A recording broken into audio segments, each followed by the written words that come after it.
ایران کا اسرائیل پر بڑا حملہ، اور یہ حملہ کیا ایران نے اسرائیل پر منگل کی رات کو۔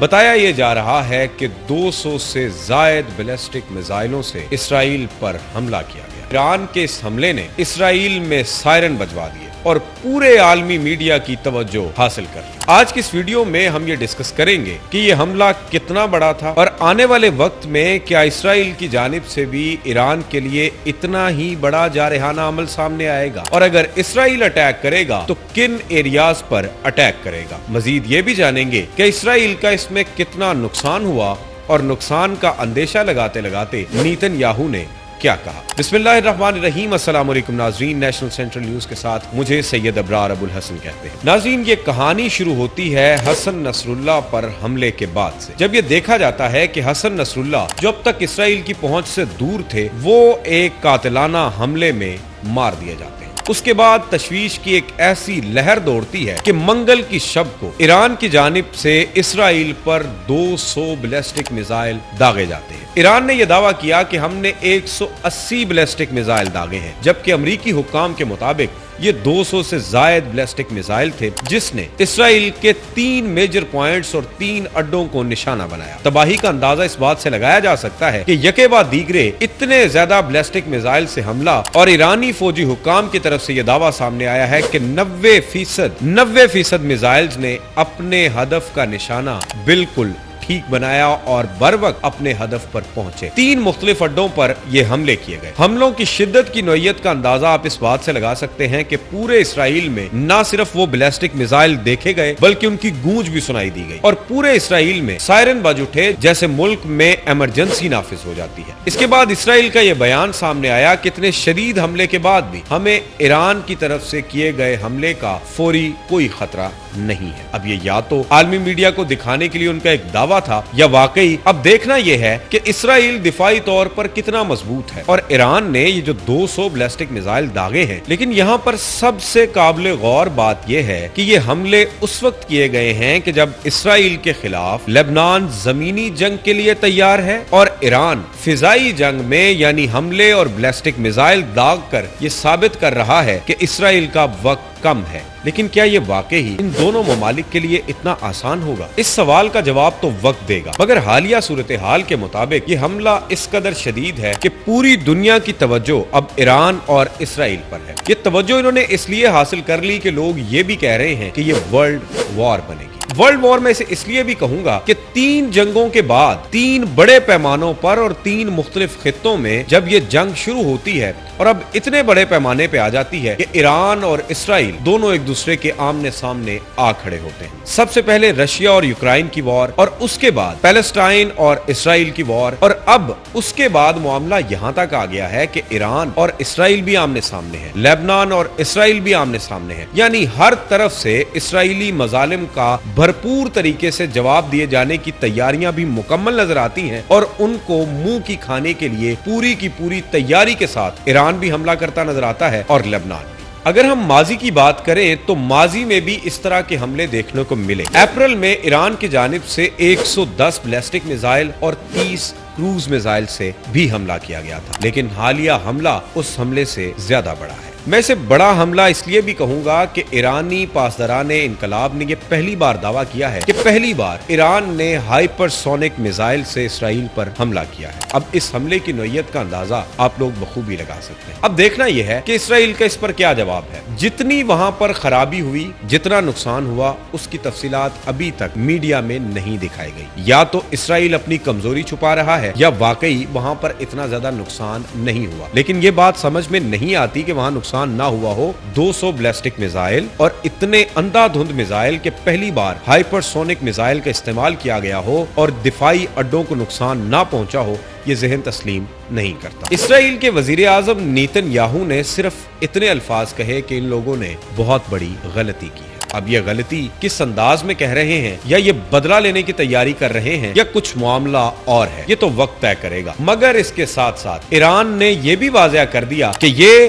ہم نے بدلہ لیا ہے حسن نصراللہ پر حملے کا اور اس کے قتل کا۔ اگر اسرائیل نے ہم سے دوبارہ جنگ کرنے کا ارادہ کیا یا ہم پر دوبارہ حملہ کیا تو ہماری جوابی کارروائی اس سے بھی سخت ہوگی۔ ادھر اسرائیلی فوج کے ترجمان نے یہ کہا کہ ہم اب حملے کی نوعیت اپنی مرضی سے کریں گے، جگہ اور وقت کا تعین اپنی مرضی سے کریں گے اور ہم بھی حملہ کریں گے۔ مگر اس کے جواب میں ایران کی جانب سے کہا گیا کہ اگر حملہ کیا گیا تو تہران کا جواب زیادہ تباہ کن ہوگا۔ دونوں ایک دوسرے کو دھمکیاں لگا رہے ہیں۔ دیکھنا یہ ہے کہ عسکری طاقت کس کے پاس زیادہ ہے، کون دفاعی طور پر کتنا مضبوط ہے، آئیے اسی ویڈیو میں جانتے ہیں۔ ان دو ممالک کی جنگ کے ساتھ ساتھ ایک تیسرا ملک ہے جو کہ ایک حمایتی ملک ہے اور وہ آپ سب جانتے ہیں، وہ ہے امریکہ۔ امریکی صدر جو بائیڈن نے واضح الفاظ میں کہا کہ کوئی بھی اس بھول میں نہ رہے کہ اگر اسرائیل پر برا وقت آیا تو امریکنز پیچھے رہیں گے، ہم ان کی حمایت کریں گے اور یہ حمایت جاری رہے گی۔ یہ تو واضح ہو چکا ہے کہ امریکہ اسرائیل کے ساتھ کھڑا ہے۔ بڑا سوال یہ ہے کہ کیا 56 اسلامی ممالک جا کے ایران کے ساتھ اسی اتحاد کے ساتھ کھڑے ہوں گے؟ اور اس سے بڑا سوال پاکستان جو کہ ایک دفاعی ملک ہے، کیا یہ بھی ایران کا ساتھ دے گا؟ اور پھر تیسرا بڑا سوال اور وہ ہے سعودی عربیہ سے متعلق، یعنی مسلمانوں کا قبلہ یعنی سعودی عرب، جہاں پر لوگوں کی اسلامی کیفیات جڑی ہوئی ہیں۔ کیا سعودی عرب بھی فور فرنٹ پہ آ کے ایران کا ساتھ دے گا اور اسرائیل کو منہ توڑ جواب دے گا؟ یہ وقت بتائے گا۔ بات ہم کر رہے ہیں ان کی دفاعی طاقتوں کی اور دونوں ممالک دفاعی طور پر کہاں کھڑے ہیں اس کے متعلق۔ تو آپ کو بتاتے چلیں کہ ایران اور اسرائیل دونوں میں جو زمینی فاصلہ ہے وہ 2152 کلومیٹر ہے اور حالیہ میزائل اٹیک اس بات کو تو واضح کر چکے ہیں کہ جب 90% میزائل اپنے ہدف پر پورا اترے ہیں تو یہ بات تو واضح ہو چکی ہے کہ وہ تمام کی تمام تیاری جو ایران کر رہا تھا میزائل بنانے میں اور اپنا دفاعی سسٹم مضبوط کرنے میں، وہ بہت حد تک کامیاب بھی ہو گیا ہے۔ اب اگر ہم میزائل کی بات کریں تو ایران کے پاس اس وقت 3000 بیلسٹک میزائلز ہیں، جس سے مراد یہ ہے کہ 200 بیلسٹک میزائل اتنی تباہی کا باعث بنے کہ ابھی تک اسرائیلی میڈیا نے نہیں بتایا کہ تباہی کی نوعیت کیا تھی۔ 3 دفاعی اڈوں پر یہ حملے ہوئے اور یہ ذہن تسلیم نہیں کرتا کہ بیلسٹک میزائل داغے جائیں اور کوئی نقصان نہ ہو۔ دوسری جانب اسرائیل کے پاس کتنے میزائل ہیں اس بات کا کوئی ایک کاؤنٹ تو نہیں پتا، مگر یہ بھی یاد رکھیے کہ اسرائیل کے پاس اس وقت جدید ٹیکنالوجی ہے اور ذخیرہ ہے ان تمام تر میزائلز کا جو باقی تمام تر ممالک اپنے پاس رکھتے ہیں۔ ان کا کریکٹ فگر کیا ہے یہ نہ تو اسرائیلی میڈیا نے ابھی تک دعویٰ کیا ہے اور نہ وہاں کے دفاعی اداروں نے یہ بتایا ہے کہ ہمارے پاس دفاعی میزائلز یا میزائل یا ہتھیاروں کی تعداد کتنی ہے۔ اب اس کے پیچھے ایک بڑی وجہ یہ بھی ہو سکتی ہے کہ اسرائیل کے پاس اپنا دفاعی ساز و سامان اس قدر مضبوط نہ ہو، تبھی وہ امریکہ کو اپنے ساتھ ملا کر اس پورے کے پورے خطے میں خانہ جنگی برپا کرنا چاہتا ہے۔ لیکن امریکن اگر اسرائیل کے ساتھ کھڑے ہوتے ہیں اور ایران کے ساتھ دیگر اسلامی ممالک کھڑے ہوتے ہیں تو ماضی میں بھی ہم نے دیکھا کہ جب بھی امریکہ کے خلاف کوئی بھی ملک گیا